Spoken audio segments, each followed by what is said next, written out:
journeys to celebrate, young men. There's no reward for coming home after 30 years. You don't get no fucking care package. You are a failure. Get your ass out here and help these kids. Pay that back forward. You see what I'm saying? That's the reward. I got niggas all the time come straight home. If I don't do what they want me to do for them, I'm a sellout. I'm a suck ass. Right. I done did the whole bit with them. I done been to Walmart 100 times, Jay paying and meeting guards, doing all kind of shit I ain't supposed to be doing, fucking with you. But as soon as you say no one time, they done forgot about the other 99 times you said yes. So Slim, is he right? 100%. I go through that shit myself.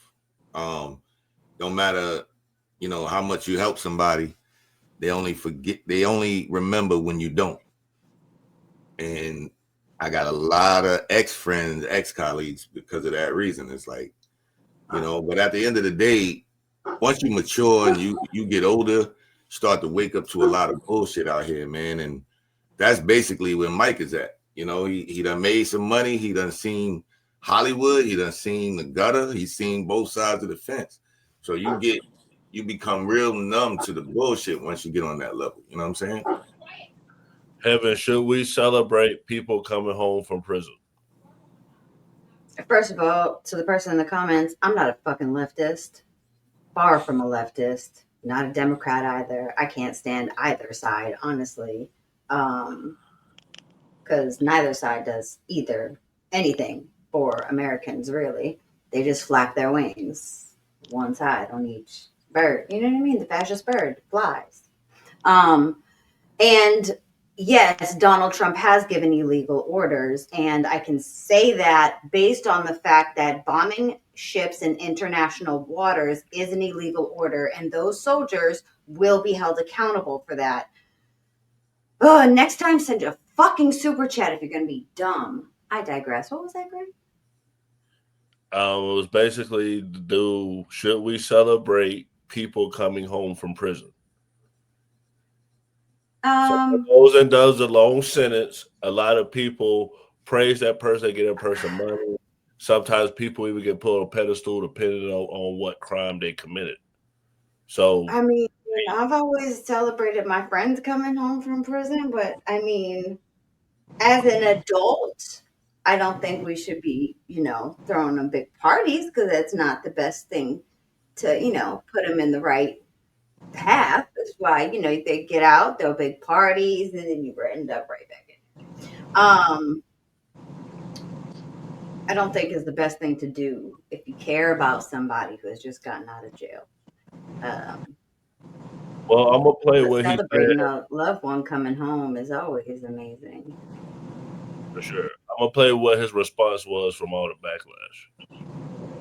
What's up, y'all? It's your man Mike Epps, man. I just want to get on here and clarify and clear a few things up. Number one, about the brothers coming home from prison being celebrated. I've always been a part of reform. I got brothers right now from my hometown that I'm trying to help come home. They've been in prison forever. I think you guys might have misunderstood what I was saying. I might have said it the wrong way, but what I was trying to say is we don't want to send kids mixed messages about coming home from prison, being celebrated, feeling like you got to go to prison and do 30, 40 years to be celebrated. I think you guys misunderstood that, misunderstood what I said. Wasn't saying that it was wrong to be celebrated, but we don't want to send a message to the kids saying prison is great, that you want to go home, go do 30 years and come home. I don't think that's cool. So I'm sorry if anybody took it the wrong way and got offended. I love my brothers. I've been incarcerated myself. I understand what that is, but I might have said it the wrong way, but I mean well. And I love you, brothers. Free my brothers that's coming home. My man Derek, free all the guys that's coming home, man. And about the food stamp thing. Food stamp thing was misunderstood too. What I was saying is that we need to break the cycle of being on food stamps. There's 3 generations of people that have been on food stamps. A grandmother, mother, and daughter, that's crazy. We gotta do better. We can't think that we need assistance. I know there's some people out there that need assistance. That's well, fine, and understood. But there's people out there taking advantage of the system that's not good. So just want to apologize if I offended anybody. You know I love y'all, man, and keep on doing. Mia, how you feel? How you feel about what he said? I mean, he's valid in what he said. I mean, yes. I mean, I guess I'm an outlier. I don't associate. I don't care if you're in my family. If you're going to jail, you're going to prison, you're not in my orbit. When my own family, close family member went to jail, I had friends and family, like my grandma calling me saying, hey, you have to talk to this person, you have to send money. I was like, I don't know who the fuck you think you are, but I'm not. I'm not doing time.